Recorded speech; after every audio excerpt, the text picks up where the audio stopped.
Assalamualaikum warahmatullahi wabarakatuh.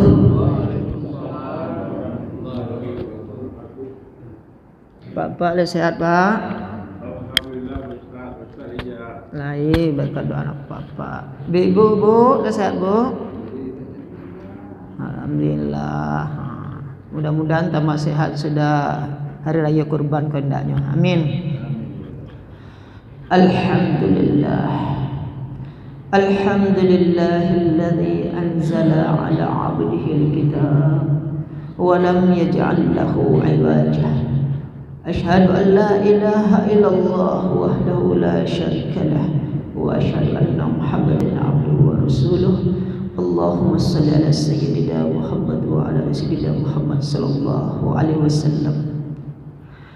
Pertama kali marilah kita ucapkan puji syukur kepada Allah, karena dengan izin Allah kita masih dikaruniakan kesehatan, nikmat iman, Islam dan tauhid makrifat.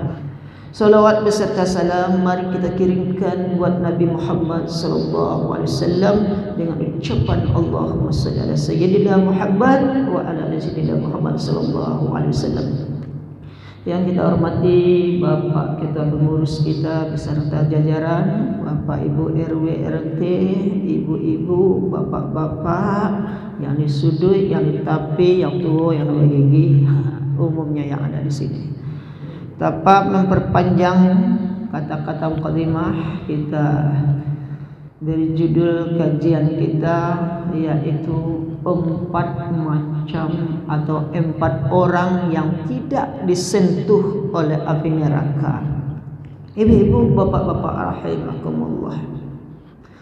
Neraka itu adalah sesuatu yang sangat ditakuti oleh manusia. Andaikan manusia tahu bahwa parahnya neraka itu, ibu bapak, pasti manusia akan sadar, akan bersiap-siap untuk menghadapinya. Karena satu saat manusia akan masuk ke dalam neraka itu tanpa persiapan dengan amalan. Oleh karena itu neraka itu sekurang-kurangnya Bapak adalah yang dicobakan oleh Nabi Idris alaihissalam ketika itu. Wahai malaikat Jibril, bagaimana sakitnya neraka? Coba-cobakan padaku. Iko yang paling ringan nah. Coba engkau tes di lataan seterompa api, ibu-ibu, bapak, kaki Nabi Idris alaihissalam. Lalu dihidupkan apinya di bawah, menggelegak-gelegak benak kepala Nabi Idris sampai meleleh seperti tengkorak. Kesakitan, meronta-ronta kesakitan. Ini baru yang standar dulu, kata malaikat. Mau coba lagi? Allah mah nak talok dia boleh. Kata malaikat, ibu-ibu, bapak. Ketika itu yang namanya Allah dan para malaikat dalam sedetik apapun kok boleh bahkan tak padi pecah balak dalam perahu, kok boleh bahkan hati karena Allah Ta'ala melakukan. Allah kembalikan jasad dan ruh Nabi Idris alaihissalam dalam bentuk yang sempurna kembali. Karena Tuhan apapun yang berhendaki bisa. Innama amruhu iza arada syai'an ayyakula lahu kum fayakun. Sesungguhnya apa yang diperintahkan oleh Allah jadi maka jadilah. Hancur badan manusia tu, hancur kampung pasar raya kota Padang tu, hanya pencet remote-nya, tep, melatui langsung. Kalau Tuhan berkehendak. Itu dalam surat Yasin tersebut, Bapak. Oleh karena itu ganasnya api neraka itu Allah mengingatkan kepada kita dalam surat At-Tahrim ayat 6. Bismillahirrahmanirrahim. Ya ayyuhalladzina amanu qu anfusakum wa ahlikum nar. Ya ayyuhalladzina amanu qu anfusakum. Hai orang-orang yang beriman, jagalah diri dan keluargamu dari api neraka yang bahan bakarnya manusia dan batu. Batu saya malililih olehnya Bapak. apalagi manusia hancur lebur bagaikan lilin olehnya. Wilazun syidadun la ya'shuna Allah, yang penjaganya adalah malaikat yang ganas dan bengis. Wa yaf'aluna ma yu'marun, dan mereka adalah patuh terhadap perintah Allah. Surat At-Tahrim ayat 6. Nah, di hari berbangkit itu bermacam-macam golongan yang berbentuknya sesuai dengan bentuk perbuatannya di dunia. Allah lihatkan nantinya. Dibayangkan oleh Rasulullah kepada sahabat waktu beliau pergi Mi'raj, dilihatkan neraka itu. Dilihatkan waktu berbangkit umat beliau tersebut, ada yang perutnya buncit sampai ke bawah. Sampai ke bawah, Pak, mengelepai berjalan payah. Membawa perutnya yang buncit tersebut, telinganya itu seperti telinga gajah besarnya, mulutnya seperti mulut babi, tidak seperti manusia yang sempurna. Seburuk-buruk bentuk berjalan ketika itu, ketika teriknya cahaya panas. Dan ketika berjalan tersebut sambil kesakitan dalam perutnya, ada nanah, ada kepasan, ada ulat pucuk, ada ulat piton membelut di dalam badannya yang sangat membusuk tersebut. Keluar masuk binatang berbisa. Man huwa, siapa dia? Dialah ala huwa ummatuka ya Rasulullah, dia adalah umat engkau, kata malaikat Jibril. Siapa itu? Kenapa dia sampai gitu? Dia perbuatannya seburuk-buruk perbuatan, makanan haram, telinganya dekat dengan masjid dan musala, tetapi dia tidak mengacuhkan undangan Allah, sehingga telinganya itu seperti telinga gajah. Summum buk'um fahum la yarji'un, tuli bisu buta, mereka tidak kembali. Kemudian mulut mereka seperti babi. Kenapa mulut mereka seperti babi? Karena perbuatan mulut mereka itu jahat. Kemanapun dia hidup di negeri orang, hidup di masjid, hidup di musala, kerjanya ghibah, mengadu domba, membawa malapetaka, menyakiti hati orang, sampai orang deknya, suaminya, keluarganya, dan orang yang terdekat banyak yang meninggal dan stroke dan segala macamnya. Nah, inilah seburuk-buruk bentuk. Baru satu golongan. Kemudian ada orang golongan lagi yang muncul ketika itu sambil memotong-motong tangan. Siapakah itu? Itulah orang-orang yang suka mencuri hak orang lain secara zahir maupun batin, secara tidak diketahui maupun diketahui, secara terang-terangan maupun atau sembunyi, di dalam bekerja yang bukan haknya dia makan, dia ambil dengan tangannya sendiri. Nah, inilah orang-orang yang cepat tangan, panjang tangan, kata orang. Kemudian ada yang mulutnya ditusuk sampai ke belakang, sampai dengan besi yang sangat panas memerah. Ibu-ibu, bapak-bapak, menggalagak-galagak api di dalam besi yang runcing itu, ditusuk sampai ke belakang. Itulah orang-orang yang suka memakan makanan yang haram, yang lidahnya mengeluarkan lidah-lidah yang menyakiti hati orang lain. Begitu juga orang yang menusuk telinga. Menusuk telinga itu dengan besi yang sangat panas, dia tusuk sendiri-sendiri ketika berbangkit itu. Siapakah itu? Itulah umat engkau yang tidak mendengar nasihat-nasihat agama. Begitu gempa Allah lihatkan, begitu kematian Allah perlihatkan supaya isyarat untuk mengingatkan dia agar mereka kembali ke hariban Tuhan, mengingat Allah. Tetapi hatinya tertutup. Fi qulubihim maradun fazadahumullahu marad. Dalam hati mereka itu ada penyakit dan ditambah oleh Allah penyakit. Kenapa? Dia tidak dekati rahmatnya Allah. Minal khuruj ilal masyaqqat, mencari jalan keluar untuk dekat kepada Allah. Ambo insyaallah akan bertobat kalaulah hidayah tiba. Tetapi innallaha la yughayyiru ma biqaumin hatta yughayyiru ma bi anfusihim. Allah tidak akan merubah nasib satu kaum itu kecuali kaum itu sendiri yang akan merubah. Kalau ingin bertaubat, kalau ingin taat, kalau ingin hati wak nak merasia bertambah ilmu, ia berusaha menjadda wa jadda. Siapa yang sungguh-sungguh pasti akan sukses dan mendapat. Lalu siapakah kata Rasulullah yang tidak disentuh neraka itu? An Abdullah bin Mas'ud radhiyallahu anhu qala Rasulullah, dari Abdullah bin Mas'ud berkata Rasulullah sallallahu alaihi wasallam,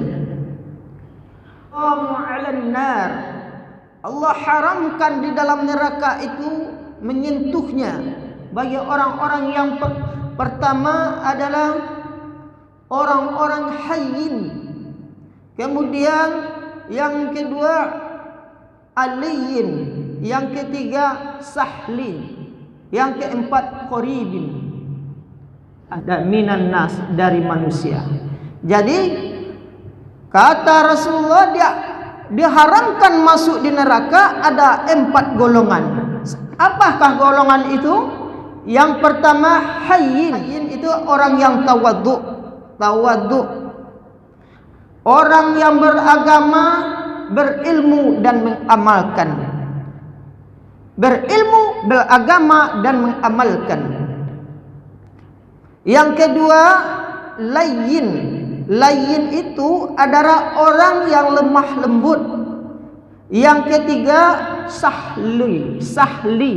Orang yang sahli itu adalah orang yang suka melapangkan urusan orang lain. Yang keempat qaribin. Orang yang qaribin itu orang yang dekat kepada Allah, dekat sesama manusia, akrab dan senang hati orang. Dimanapun ia berada, orang merasa dekat dengan dia karena dia menjalankan aturan adai basani syarak basani kitabullah di dalam kehidupannya. Dia bisa hidup bertongkat budi, mati bertongkat amal. Itulah orangnya tersebut bisa menyesuaikan situasi dan kondisi dimanapun kehidupannya berada, dengan artian menyesuaikan situasi kondisi, tidak melanggar perintah Allah subhanahu wa ta'ala. Rawahu At-Tirmizi, hadis riwayat At-Tirmizi. Lalu kita terangkan yang mana orang-orang yang dikatakan hayyin itu. Orang-orang yang dikatakan hayyin itu adalah orang-orang yang hidupnya yang bertawadhu, semakin berilmu semakin rendah hati. Khairun nas yanfa'un nas, dimanapun dia hidup dia bermanfaat bagi manusia, bagi dirinya dan bagi manusia lainnya. Kemudian dia berilmu, dia jalankan ilmunya dengan baik, dia berikan kepada orang lain, kemudian dia beragama. Dia jalankan aturan agama, bukan tungke membawa rebah. Ada orang yang berilmu tetapi latiba waktu sholat, tahu dengan agama, bahkan lebih kuat agama daripada kita yang sholat ini, tetapi dia tidak beramal, tidak dia amalkan. Mikrofon corong masjid dekat rumahnya, dia taat kepada Allah, tetapi sholat ia abaikan. Itu termasuk kata Rasul, salah satunya anatud dinu salasu, 3 macam orang yang menghancurkan agama itu. Jadi agama itu tidak akan berkembang kepada anak cucu generasi muda kalau orang alim durhaka kepada Allah, tungkek mau rabah, sia yang kamu menjadi contoh. Baik bu, ya bu. Awak orang beragama sebagai orang tua, berilmu sebagai orang tua, tetapi awak pula ketika waktu solat majak anak main game, goyang-goyangan, berorgan, dan bahasa sepiang ketika solat dan ibadah. Ketika solat beribadah bukan dilarang untuk mengikuti perbuatan dunia. Mengikuti perbuatan dunia Allah tidak melarang. Karena dalam surat Al-Qasas ayat 77 juga dikatakan oleh Allah, wabtaghi fima atakallahu daral akhirata wa la tansa nasibaka minad dunya. Hai dan carilah olehmu kebahagiaan di akhirat, tapi jangan lupakan bagianmu di dunia. Artinya mencari kebahagiaan dunia boleh, Bu Pak, asal tidak melanggar perintah Allah. Oleh karena itu kata orang bijak, agar kita menjadi orang hayyin itu, mendapatkan agar kita tidak tersentuh api neraka itu, dengan agama menjadikan hidup lebih terarah, dengan ilmu menjadikan hidup lebih mudah, dengan seni hidup terasa indah, dengan ilmu kita isi otak, dengan keterampilan, dengan isi tangan. Orang yang berilmu tapi tak beragama, bagaimana dia menjalankan syariat, aturan Islam, aturan ibadah, sholat dan ibadah lainnya dengan sesuai dengan aturan, kalau dia tidak menuntut ilmunya? Ya Bapak, kalau orang sholat tidak berilmu, cara sholatnya saja nak tahu, bagaimana takbir nak tahu. Baik kau nyobain lo goyang-goyang sholat kau, balik berputar-putar, atau ruku sujudnya tidak benar. Itu salah satunya. Jadi ibu-ibu, bapak-bapak, hayyin ini adalah kalau kita ingin tidak tersentuh neraka, jadilah kita orang yang berilmu, yang beragama, kemudian mengamalkannya, tawadhu, yang rendah hati. Tak rendah diri, Pak, rendah hati. Karena kalau berilmu kita orang sombong, sama kita dengan iblis raja jin Izazil tersebut. Karena Izazil itu orang yang taat kepada Allah Subhanahu wa taala, si raja setan itu adalah 7.000 tahun beribadah di langit, 1.000 tahun beribadah di bumi, 8.000 tahun ibadah. Karena dia disuruh sujud saja muncul sifat sombong dan takburnya. Suruh sujud kan Nabi Adam, hendak namanya sujud. Engkau terbuat dari tanah, aku dari api, aku lebih mulia daripada engkau. Aku tidak mau sujud karena tidak patuh kepada Allah. Aba wastakbar, maka enggan dan takbur muncul. Innallaha la yuhibbu muhtalam fakhur, bahwa sesungguhnya Allah tidak mencintai sifat sombong dan takbur, dalam surat Luqman ayat 18. Ibu-ibu, bapak-bapak rahimakumullah. Nah, jadi kalau ingin ibu-ibu, bapak ingin menjadi hayyin, tidak tersentuh neraka itu, syaratnya adalah jadilah orang yang menuntut ilmu, yang berilmu. Karena Allah katakan juga dalam surat Al-Mujadalah ayat 11 itu, yarfa'illahu allazina amanu utul ilma darajah. Allah akan mengangkat orang-orang yang memberikan ilmu dan menuntut ilmu derajatnya dengan tinggi di sisi Allah. Man arada dunya fa alaihi bil ilmi wa man arada al akhirah fa alaihi bil ilmi wa man arada huma fa alaihi bil ilmi. Siapa yang ingin dunia dengan ilmu, ingin akhirat dengan ilmu, siapa ingin keduanya dengan ilmu, kemudian ingin terarah juga dengan ilmu, berjalanlah di jalan Allah Subhanahu wa taala. Itu. Kemudian mengamalkan apa yang kita dapat. Alawana banyak ilmu tapi tidak diamalkan, maka tidak bermanfaat dalam kehidupan diri kita dan orang lain. Kemudian yang kedua, ibu, bapak-bapak, namanya adalah layyin. Layyin itu adalah orang yang lemah lembut, penyantun. Tutur katanya, bahasanya adalah mengandung pembelajaran ilmu pengetahuan bagi orang lain. Tidak membawa orang bacaka, nyopai kamu saji tambah cakap orang, pai kasihku tambah dia domba orang. Kalau ada yang seperti itu, maka dia gara-gara lidah dia sampai orang masuk ke desa percacingan Kabupaten Liang Lahat, gara-gara si Andung itu dia mati dulu, stroke, tagang-tagang, lidahnya itu lebih tajam daripada pisau silet. Lidahku lebih tajam pada pisau silet, Bu. Kalau pisau sekali luko, dubek sehat. Tapi kalau hati yang sakit, sakitnya di sini bukannya di sana, Pak.